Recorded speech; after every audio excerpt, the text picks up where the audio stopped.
हर बार किसी देश को बर्बाद करने के लिए बम की जरूरत नहीं होती, कभी कभी बस एक कागज का टुकड़ा काफी होता है। साल था 2018। दिल्ली की एक बैंक में एक आदमी 50 लाख कैश लेके आया डिपॉजिट करवाने के लिए।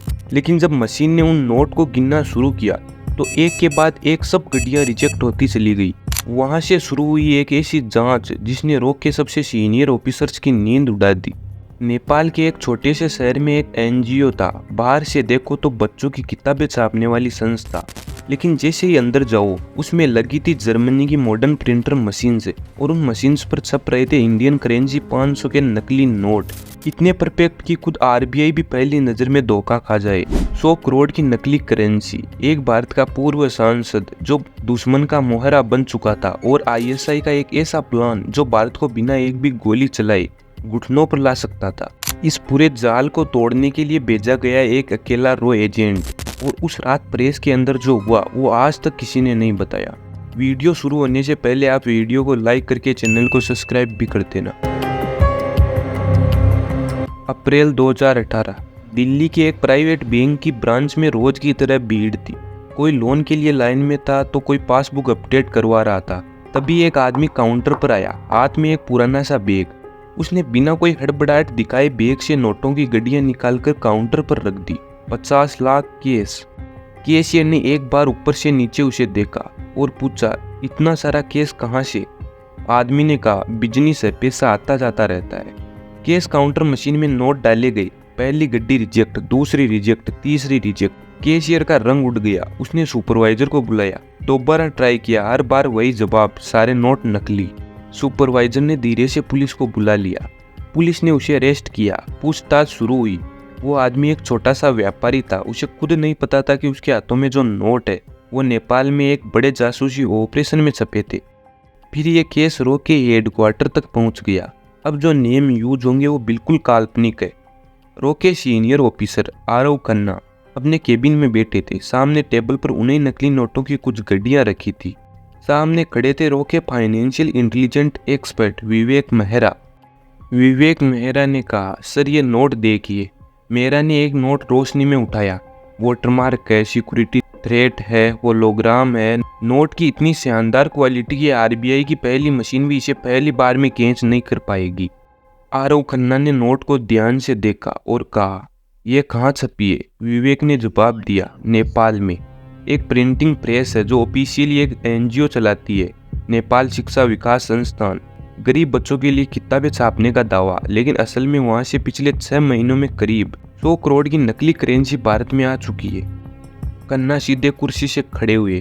100 करोड़, ये इकोनॉमी पर सीधा हमला है। जी सर, और इसके पीछे पाकिस्तान की खुफिया एजेंसी आईएसआई। उनका प्लान साफ है कि इंडिया में इतनी नकली करेंसी मार्केट में फेंक दो कि असली रुपए की वैल्यू गिर जाए। आरबीआई नए नोट छापे, महंगाई बढ़े, सिस्टम हिल जाए। खन्ना ने कहा, हमें वो प्रेस बंद करवानी होगी, लेकिन नेपाल दूसरा देश है, हम वहाँ ओपनली एक्शन नहीं ले सकते। विवेक मेहरा ने कहा, जी सर, हमारा एक एजेंट नेपाल में है। रोहन देशमुख, नेपाली मूल का भारतीय नागरिक, पिछले 10-15 साल से रॉ के लिए अंडरकवर काम कर रहा है। काठमांडू में एक नेपाली बिजनेसमैन की आइडेंटिटी के साथ रहता है, कोई नहीं जानता उसे। मिशन शुरू किया गया, नाम रखा ऑपरेशन फेक नोट। मिशन शुरू होने के 2-3 दिन बाद काठमांडू के एक रेस्टोरेंट में विवेक मेहरा एक टूरिस्ट की तरह पहुंचे। सामने बैठे थे रोहन देशमुख। विवेक ने रोहन को सब कुछ बताया।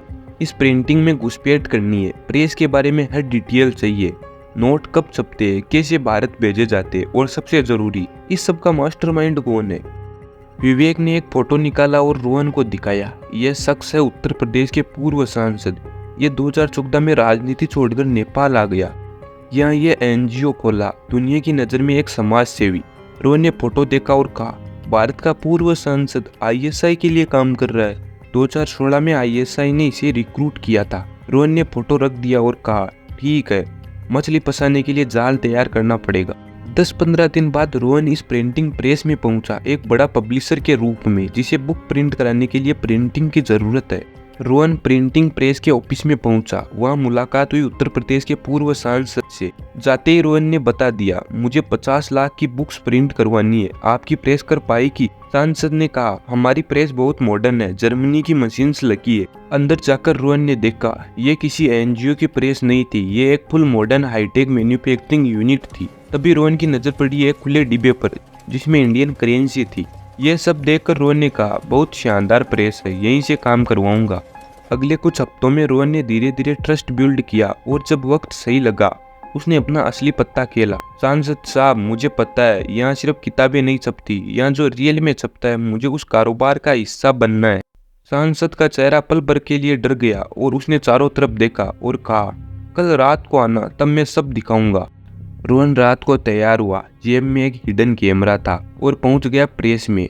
रोहन को सांसद अंदर ले गया, उस कमरे में जो दिन में कभी नहीं खुलता था। बड़ी बड़ी मशीनें लगी थी और उन पर छप रहे थे 500 के नकली नोट। वहाँ एक और शख्स था, हनीफ, ISI का ऑपरेटिव, असली मास्टरमाइंड। उसने मशीन्स दिखाई और गर्व से कहा, एक दिन में 2 करोड़ की करेंसी छाप सकती है।